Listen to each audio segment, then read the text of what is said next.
MW2 is coming, fast, and with it a new list of weapons and some familiar faces. But there is one weapon from Modern Warfare 2's predecessor that has yet to make an appearance in any material for the new game. You may have heard of it.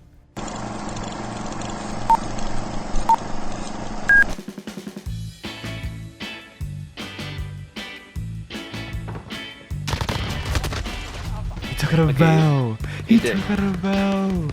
Yeah. He's so pissed!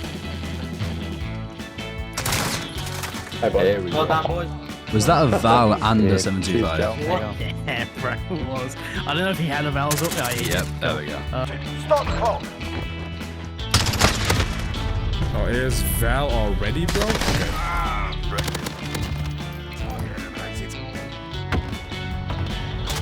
Oh my god, I just got melted. Of course it's the VAL. It's 2022.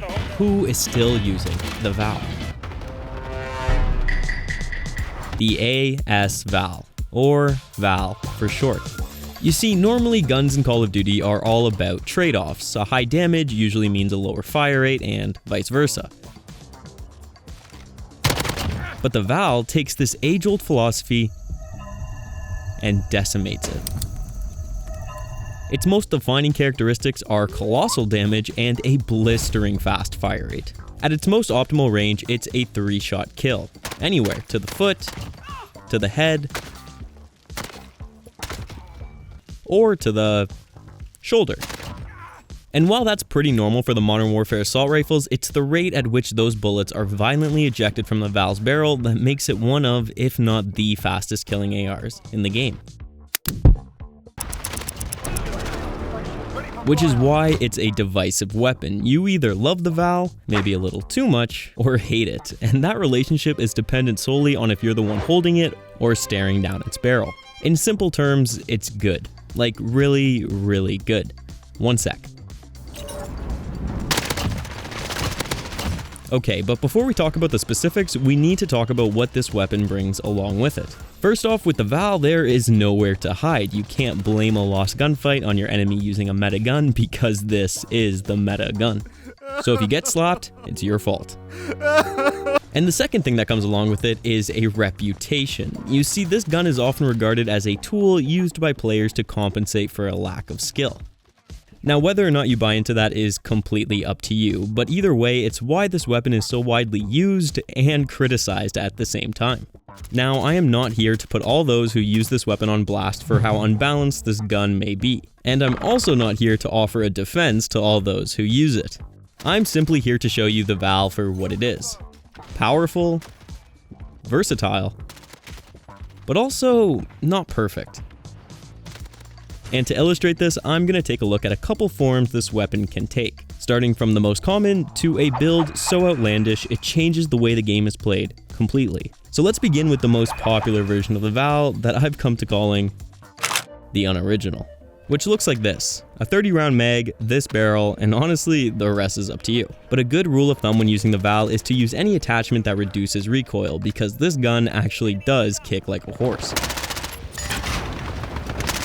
Okay, maybe not that bad, but with no accuracy aiding attachments, hitting targets at a distance can be awkward. But it's this barrel that really defines the VAL, because it extends the before mentioned 3-shot kill range. And beyond that, where it takes 4 to 5 shots, it still melts due to its fire rate. Which is why this build makes the VAL the best weapon for the most situations. Because whether you're close enough to smell your shotgun-wielding opponent, far enough away that they're no more than a faint sniper glint in the distance, or when your aim looks like you're in a magnitude 9 earthquake, this VAL has your back. And because of how insanely consistent it is at doling out high damage, it results in these things I call VAL moments, which are situations where you really shouldn't win a gunfight, but because you have the VAL, you do.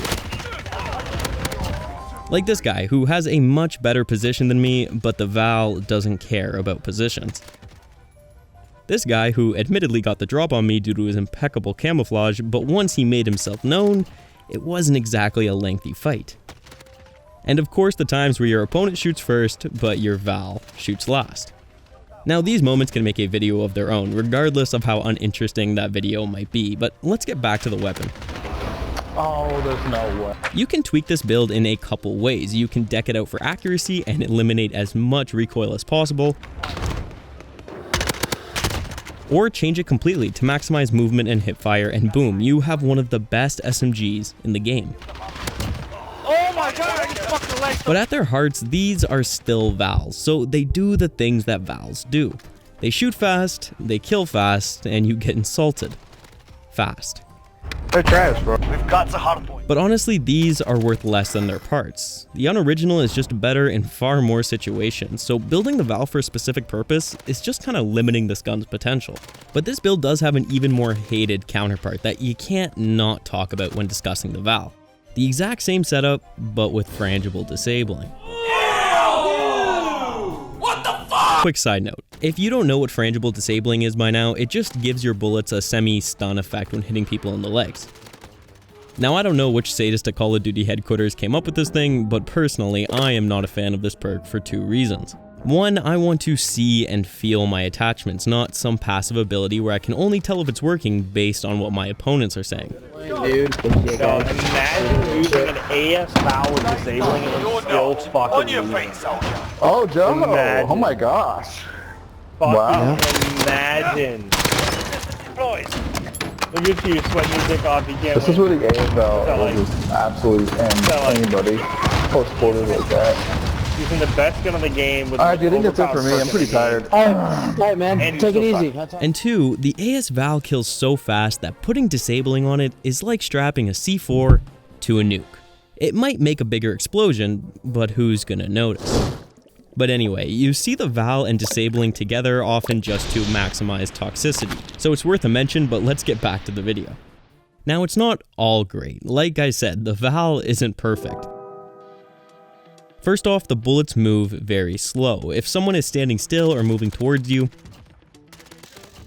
easy peasy, but a target moving to the side, not as much. Because you gotta calculate on the fly the speed at which your enemy is moving and the eternity your fat bullets are gonna take on their way there, yada yada yada. And that's even before recoil comes into play, so sometimes it's not very pretty. Reloading. However, the much bigger, more noticeable problem with the VAL is its ammo. See, whether you're using the 20-round mag like a maniac or the marginally better 30-round mag, the VAL will still force you to admire its reload animation all the time, because of how fast you burn through your bullets. Like here, I got 11 shots left, and this guy should technically only take 3 to kill, but how many were used? 11, in the blink of an eye. So you reload this gun basically constantly, which leaves you vulnerable. Not to mention the times you're on a streak, but run out of ammo completely and are forced to get creative. Beat the devil out of it. And then there's the... Actually, no. That's it. That's all the cons I could come up with, just those two. Now, do these adequately balance the pros of this weapon? No, there are ways around them, but I had to come up with something for this part of the video. But while these builds are extremely strong, by now you're probably wondering...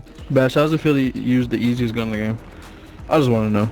Let me tell you, it is very, very boring.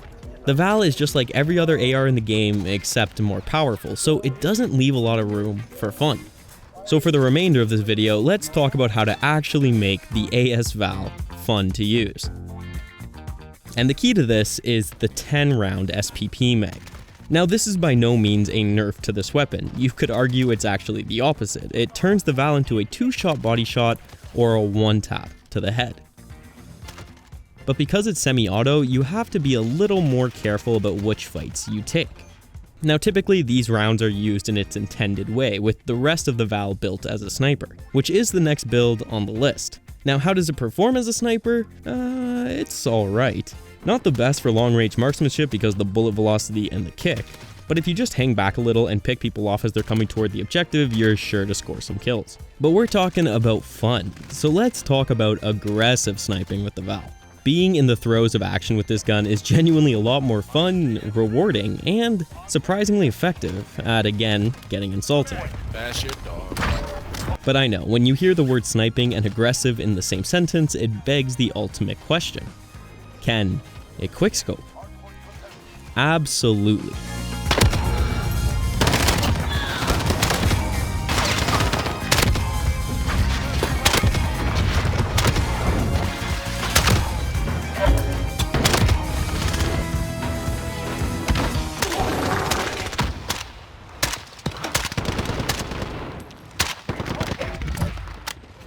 Absolutely, kinda.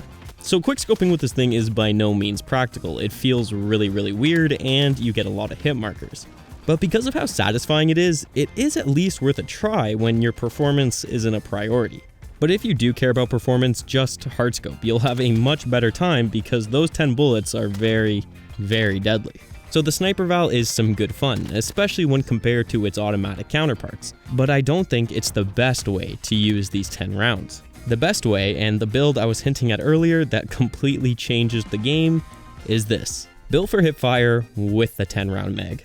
This thing is like if an SMG and a sniper had a baby, but somewhere along the way one of them was unfaithful with a shotgun. Now, while that may sound convoluted and frankly a little disturbing, it's the best way to describe it. It moves like an SMG, works up close like a shotgun, and does the damage of a sniper, all in one tiny package. Now, you can aim down your sights and be devastating, just like the sniper build, but it's when you instead let Jesus take the wheel and rely solely on hipfire that this gun becomes one of the most interesting and fun I've ever used.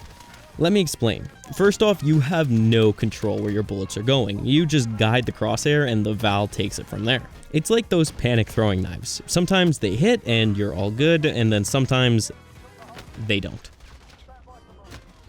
It's the exact same principle with this weapon.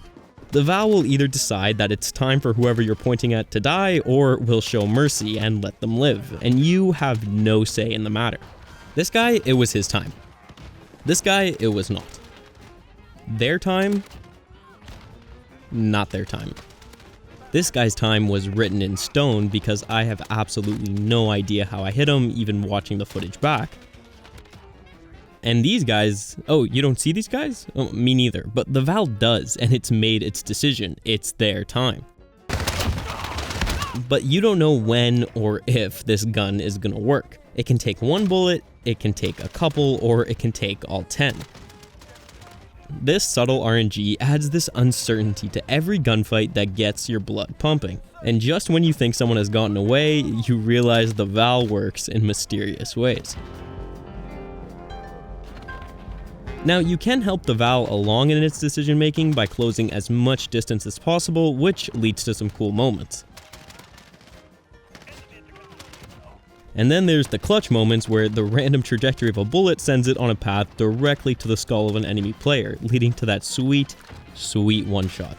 Now, on bigger maps, if you're playing the hipfire game, it's definitely less viable, but it can work if you're patient and lucky. Mainly lucky. But on claustrophobic maps, this gun is going to be one of the most powerful in the lobby that will confuse everyone who comes into contact with it. Okay, what is that? I went positive by 1 kill. I died to that kid like 70 times, bro. Now, is it the most optimized meta val ever? No. But does that mean I'd want to fight against it? Not a chance. So yeah, that's the val, and at its core, it's absolutely insane, and after using it for this video, I now understand why the developers waited until the end of this game's life cycle to release it. It was that big red button that they were just waiting to push. Now, should it exist? That's not for me to decide. But I, for one, am excited for the release of Modern Warfare 2 and experiencing firsthand all the red buttons I'm sure Infinity Ward are going to press. Thanks for watching.